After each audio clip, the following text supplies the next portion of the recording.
மதுரையின் வளர்ச்சியை யாராலும் தடுக்க முடியாது. அதுக்காகத்தான் மதுரைக்கான 6 புதிய அறிவிப்புகளை இங்கு அறிவிக்க நான் விரும்புகிறேன். முதலாவது அறிவிப்பு, மதுரை மாநகரில் போக்குவரத்து நெரிசலை குறைக்க பலகாலமா எதிர்பார்க்கப்பட்ட வைகை ஆற்றின் வடகரையில் விரகனூர் சுற்றுச்சாலை முதல் சக்குடி வர 8.4 கிலோமீட்டர் நீளத்துக்கு 130 கோடி ரூபாய் செலவில் புதிய சாலை அமைக்கப்படும். இரண்டாவது அறிவிப்பு,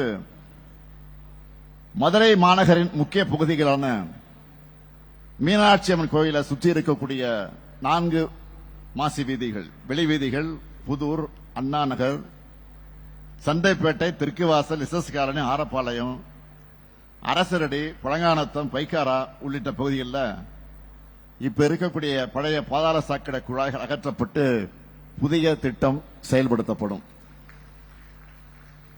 மூன்றாவது அறிவிப்பு, மதுரை கிழக்கு வட்டத்தில் இருக்கக்கூடிய உத்தங்குடி உபரி நீர் கால்வாய் 7 கோடி ரூபாய் செலவில் தடுப்பு சுவர் கட்டப்பட்டு நிரந்தர வெள்ளத்தடுப்பு பணிகள் மேற்கொள்ளப்படும்.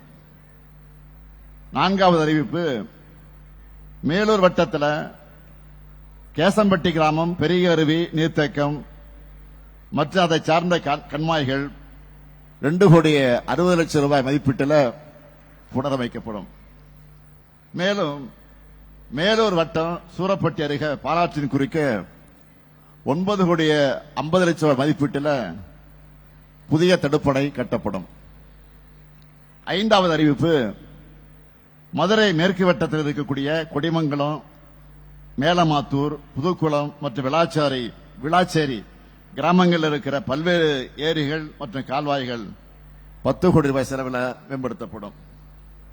ஆறாவது அறிவிப்பு, வாடிப்பட்டி வட்டம் அலங்காநல்லூர் ஒன்றியத்தில் சாத்தையாறு அணை முதல் வைகாசிப்பட்டி வரை இருக்கக்கூடிய சாலை, முடுவார்பட்டி முதல் சல்வார்பட்டி வரை இருக்கக்கூடிய சாலை மற்றும் பாலமேடு முதல் வேம்பரலை வர இருக்கக்கூடிய சாலை ஆகியவை 1 கோடி 50 லட்சம் ரூபாய் செலவில் வனத்துறையின் அனுமதி பெற்று அது மேம்படுத்தப்படும்.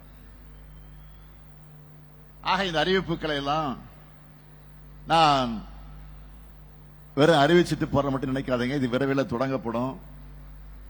ஆக இப்படி நம்முடைய சிந்தனை எல்லாம் தமிழ்நாட்டினுடைய வளர்ச்சி முன்னேற்றம் தான்.